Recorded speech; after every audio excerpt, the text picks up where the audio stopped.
একটা কথা না বললেই নয়, যেটা আমার জীবনে অনেক ঘটেছে, তোমাদের সঙ্গেও ঘটেছে। কথা হচ্ছে, এক পাশে একটা বন্ধু এবং এক পাশে একটা কুকুর, ডগ নেবে। সেই কুকুরটাকে মাত্র 10 দিন পোষ মানাবে। সেই কুকুরটাকে মাত্র 10 দিন পোষ মানাবে, খাওয়াবে, যথাসাধ্য তাকে খাওয়াবে, পড়াবে, তাকে তার যত্ন নেবে। তারপরে এক পাশে সেই 10 দিনই একটা বন্ধুকে সময় দেবে। যত পারো খাওয়াবে, যত পারো তার যত্ন নেবে, যত পারো তার কেয়ার করবে, যত পারো তাকে তার যতটা পারো তুমি তাকে হেল্প করবে, সাহায্য করবে। বাস 10 দিন হয়ে গেল। তারপরে তুমি সেই কুকুরটাকে ছেড়ে দেবে, আর সেই তোমার বন্ধুটাকেও ছেড়ে দেবে, আর যাবে না, কারোর সঙ্গে কথা বলবে না, না কুকুরটার সঙ্গে কথা বলবে, না বন্ধুর সঙ্গে কথা বলবে।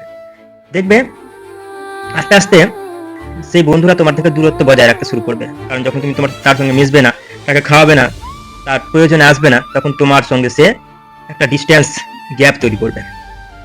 কিন্তু যে কুকুরটাকে তুমি খাইয়েছিলে 10 দিন, সে কিন্তু ঠিক মনে রেখেছে যে না, আমাকে আমার মালিক খাইয়েছে। তোমার বিনা অনুমতিতে তোমার ঘরে ঢুকবে সেই কুকুরটা, তোমার বিনা অনুমতিতে তোমার বাড়ি পাহারা দেবে, তোমার বিনা অনুমতিতে তোমার রাস্তার, তোমার গলি পাহারা দিবে। একটা কুকুর, অথচ আমি তাকে 10 দিন খাইয়েছি এবং তারপর তাড়িয়ে দিয়েছি, না তোর আর প্রয়োজন নেই, তুই চলে যা, তোকে আমি পুষতে পারবো না। তবুও কিন্তু কুকুরটা যাবে না, কারণ তোমায় ভালোবেসে ফেলেছে। কিন্তু একটা বন্ধু, তুমি একবার 10 দিন খাওয়াও, যত্ন নাও, যত্ন করো, যা ইচ্ছা তাই করো, তার সঙ্গে যত রকমের ক্লোজ বন্ধুত্ব করতে হয় করো। তারপর তাকে একদিন বলিও, বন্ধু আমি আর পারছি না, তোমাদের সঙ্গে ঘুরতে পারবো না, তোমাকে সময় দিতে পারবো না।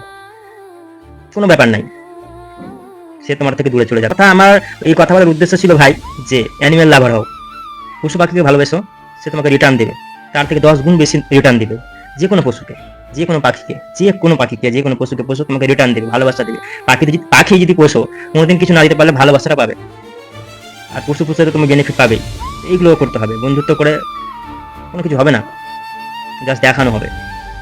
এটাই বলার ছিল আজকে। তো তোমরা কোনটা করবে আজকে থেকে ডিসিশন নিয়ে নাও, না দিদিও পরীক্ষা করে।